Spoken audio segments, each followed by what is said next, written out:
What's up mga kaboksingero? Live boxing event ngayong May 31 na. Kevin Haler Brown laban kay Idalberto Umara.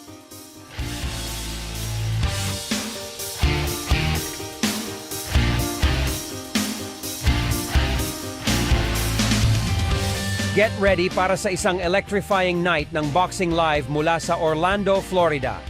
Ngayong May 31, alas 9 ng gabi Eastern Time at alas 2 ng umaga UK Time.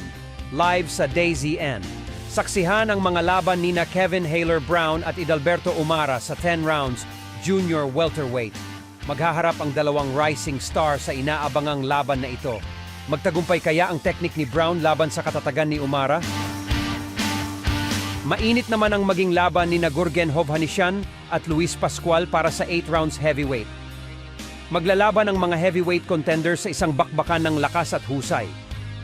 Mapapabagsak kaya ng malalakas na suntok ni Hovhannisyan ang depensa ni Pascual?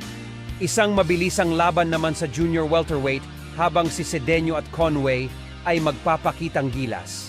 Sino ang mananalo sa pagsubok ng bilis at estratehiya? Huwag kalimutang panoorin si Angel Barrientes laban sa isang hindi pa inaanunsyong kalaban sa isang kapanapanabik na junior featherweight na laban. Aakyat din mga kaboksingero si Kaipo Gallegos sa ring laban sa isang hindi pa inaanunsyong kalaban. Asahan ang mga putukan ng suntok sa junior lightweight na laban na ito. I got a tale to unfold about the channel that's got the boxing world controlled. Time out boxing. At sa huling undercard naman, mga kaboksingero, ay maghaharap sina Ilaraza at Licea sa isang junior middleweight.